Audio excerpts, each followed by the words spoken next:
Hi, you've clicked on to today's tropical tidbit for Monday, June 30th, 2014. The thoughts expressed in this video are mine alone, and in making decisions, please always consult the National Hurricane Center and National Weather Service, not me. Well, here we are tracking Invest 91L right here east of Florida, which is a little bit further south and west of where it was on Saturday when we last talked about it.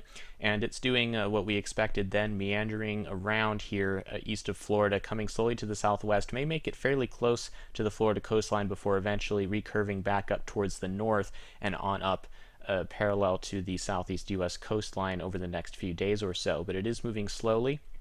And the biggest change from Saturday is that the old front that it was attached to is now dissipating, and the system is now well detached from that, and it has a much more well-defined and circular appearance. And this is important because on Saturday we talked about how if the system is going to develop into a tropical storm, it really needs to become more well-defined while it has the chance south of the high pressure that is to the north of it over here before this giant front comes down from the northwest and drags this off to the northeast. And weak systems in a flow like that will generally fizzle and not have a chance to deepen. But if it can get well defined now during the next 48 hours and actually start to develop and become a bona fide storm system of its own, it will have a great chance to become Tropical Storm Arthur and deepen as it comes toward that front as opposed to dissipating. Right now, the center is well defined but still exposed. Most of the thunderstorms are to the south of the center, and part of that is due to some moderate northerly wind shear because this upper level high that is actually off here, you can see it better on the water vapor. There's a clockwise flow over Georgia. This upper high here was supposed to be a little bit more centered over 91L down here, but it is not. So this clockwise flow is still providing some shear that is inhibiting thunderstorm development on the northern side of the system right now. But over the next couple of days, wind shear should lighten a little bit as the storm moves further to the north, closer to this high. As this trough to the north comes out of Canada and pushes southeast, that will also push this upper level high more over the system and impart a more favorable jet stream configuration out of the southwest, which is a divergent pattern for tropical cyclones coming to the north. And that means that winds will be diverging away from the storm and allowing pressures to fall at the surface because you are removing air, and so the weight of that air on the surface is less, and that's what you need if you're a tropical storm trying to deepen. So as this trough comes down, it will be providing a better environment for 91L as it recurves, but at the same time, it will be providing that southwesterly steering flow that will be bringing the system up away from Florida and northeastward towards the Outer Banks of North Carolina, which is what most of the models now have a decent agreement on. You can see a tight clustering of tracks showing the general idea that we've had for a couple of days now, that this will meander near Florida and then slowly come northeast very close to the southeast United States coastline.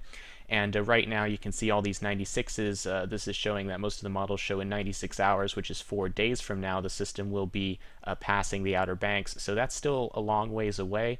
And so it's difficult to say whether or not the center of 91L will actually pass over land, but it is fairly likely right now that the track will be very close to the coast of North Carolina, and direct impacts are very likely to be felt by North Carolina and perhaps even South Carolina and Virginia from this system as it comes up that way. Now here's the European forecast for Friday, showing 91L sitting off of the northern North Carolina Outer Banks as a 993 millibar tropical storm, which would be on the high end, probably 60-mile-per-hour winds or higher in this forecast. And this has been a rather consistent projection from the European since we first saw it on Saturday. And when the European is consistent, it's usually one of our best models when it comes to tropical cyclone forecasting. So this does increase the chances that North Carolina will see a storm of some intensity near the coastline in a couple of days.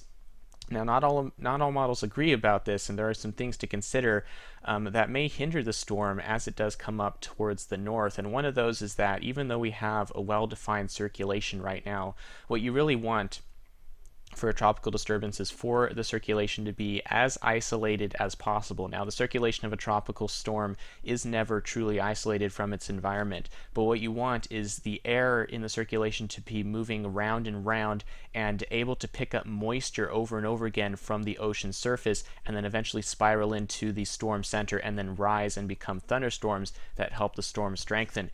When you have a lot of air that's coming in from the surrounding environment from all directions, that air is almost always going to be drier than the air in the storm itself, and so that's usually a hindrance. And so you want the storm to just be able to recirculate that air round and round, gaining moisture before it rises and becomes thunderstorms.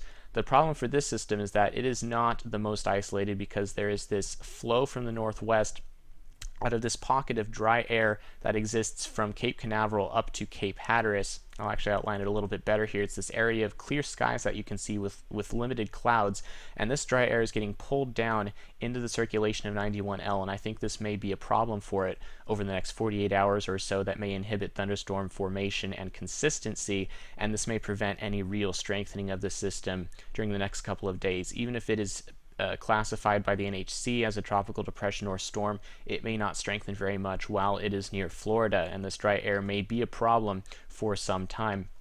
But once the upper level winds become a little bit more favorable in a couple of days, when this starts to come towards the north and that jet stream that we talked about starts to pull air away in the upper levels, we may see this start to strengthen in this area here. And this is where most storms of this type tend to strengthen in the early season, is when they're recurving out towards the northwestern Atlantic. That's when they start to go. And that's the danger with this system as it comes up towards North Carolina, is something like the European solution may happen, where this starts to become a stronger tropical storm as it recurves.